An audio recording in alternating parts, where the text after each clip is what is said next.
Hello and welcome to the Daily Ramble here on Claret and Booze. My name's Gary, and last night was well prepared, tactically sound, brilliant entertainment, and I thought really well executed as well. That's enough about the light show. Let's talk about why West Ham, we're record breakers now. I'm going to explain why. The London Stadium has turned into a bit of a library, I'm sure you'll agree. If you go along to those games, I'm sure you agree it's pretty dead over there. And I think it's mainly because it was yet another snooze fest, let's be honest. And finally, I'm going to talk about, what we can expect from Man U. Now, firstly, if you're new to the channel or you haven't subscribed yet, please subscribe. YouTube channel Claret and Booze. Give us a like if you enjoy the video and hit the bell notification icon.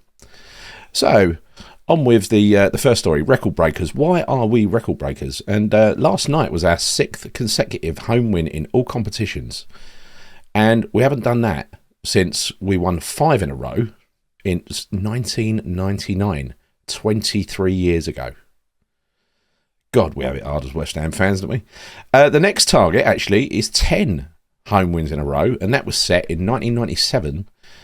Between September 97 and January 98, a Johnny Hartson-inspired run of games. So, again, a lifetime ago. Now, with the next run of home games being Palace, possible win. Blackburn, probable win. Leicester, yeah, again, we should win that. Brentford, I don't know about that. And Everton. But nonetheless, that's 5 winnable games. It could actually allow us to beat that 1997 record as well. But again, records are one thing. Reality's quite another, isn't it? I mean, the 6 games that we've won have been at home to FCSB, Wolves, Fulham, Anderlecht, Bournemouth, and last night, Silkeborg. Most of them have been Borefests, let's be honest. And also, the run of 6 games only happened because Newcastle was postponed, and I'm guessing we would have struggled a little bit more against Newcastle. So. The stadium. Honestly, I was there on Monday night against Bournemouth. I was there again last night against Silkeborg. Silkeborg loved it. The fans down the other end were jumping, especially to DJ before the game. They always have a party, these European fans. But look, we're British fans. We don't carry on like that. We don't celebrate for nothing like the Europeans do. I must admit, I quite enjoyed seeing the Europeans come over here and celebrate losing, but that's never been in our nature, has it? Let's face it. What we need is something going on the pitch to entertain us in the stands. We had 35,000 in there last night, but really it was only as quiet as Bournemouth when we had a full house. If I remember back to, you remember Dean Garner's debut, and I think it was against Kidderminster, and we beat them, and it was a great performance by us. Tiny little crowd inside there. It was in the League Cup, I think. Might have been early rounds of the FA Cup, I don't know. But it was a tiny crowd. It could only have been about 25,000 rattling around inside the London Stadium. But that was actually a really good atmosphere. Really upbeat, really noisy. Much noisier than some full houses that we have. And it just goes to show what happens on the pitch drives what happens in the stands. Now, David Moyes said after the game yesterday that he needs the crowd on side. He needs the crowd to be noisier. Well, the answer is very simple, Dave. Brighten up this miserable brand of football. Otherwise, we're going to become the second library in London. Right. So, the game last night. What caused that silence in the stands? I mean, it was exceptionally dull, wasn't it? The game was played at a snail's pace. It was like a practice game. Second half, we tried to pass the ball in. Why make one pass when you can make 5? Our final ball, first half and second half, was terrible, and it has been for weeks.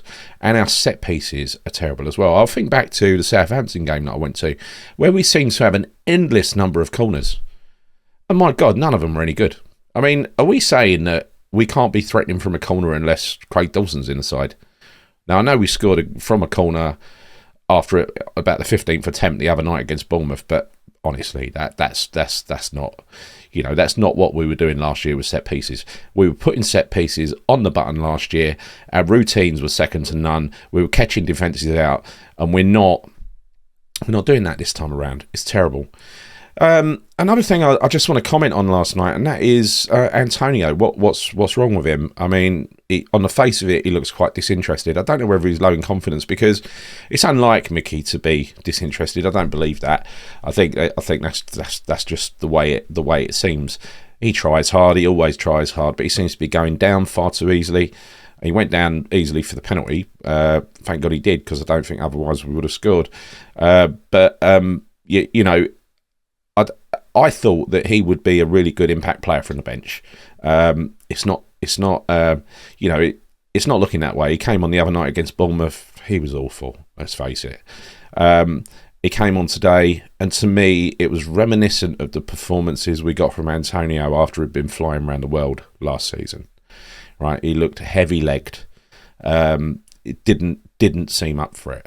I mean, come on, Mickey. I know you've got competition now, and you've lost your place in the first team, but get up and fight and show that you want to make a difference and try and win that place back. I mean, I know it's unlikely you're going to win that place back with Scamacca, but at the same time, you've got to have strikers pushing each other for that first team place.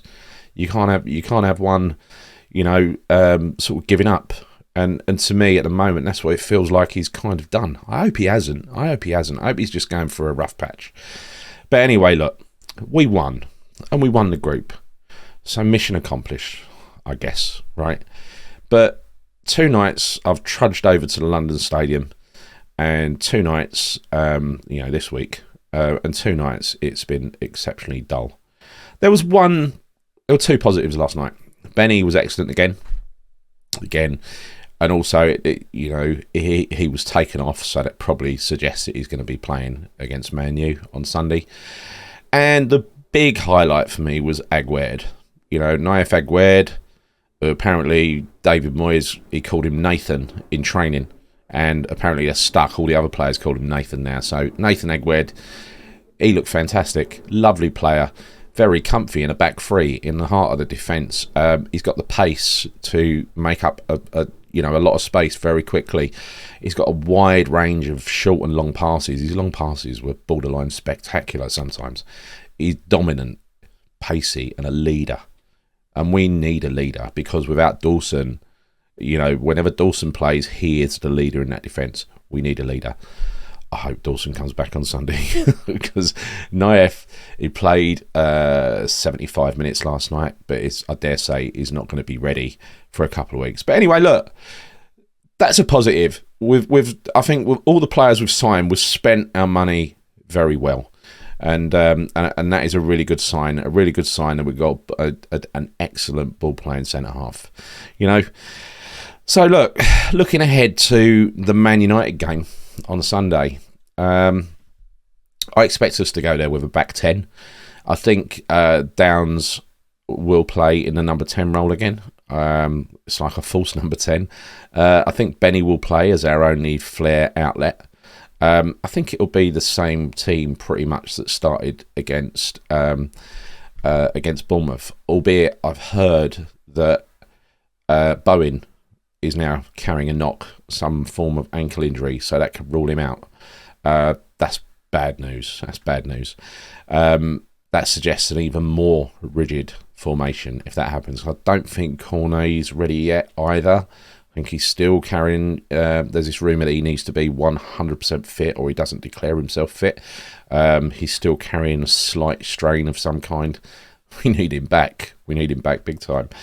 So I wonder what we'll do when we go up to Man U. I've got a feeling it's just going to be the same old story. We're just going to sit and try and hold it at 0-0 for a half and try and nick a goal on the break. Remains to be seen what Man United turn up. If they turn up and they're in full flight, we'll probably be in trouble if we take that approach. I'd much rather see us go there and push for a goal and attack Man United. I definitely think attack is the best form of defence against those top sides. Not saying Man United are a top side, but they're getting there, aren't they? They're improving week on week. Either way, look, it's going to be a tough ask. It's going to be a tough ask and a tough day out. Other than that, I'm feeling a little bit, I don't know. I should be buzzing. We're through to the next round of the Conference League.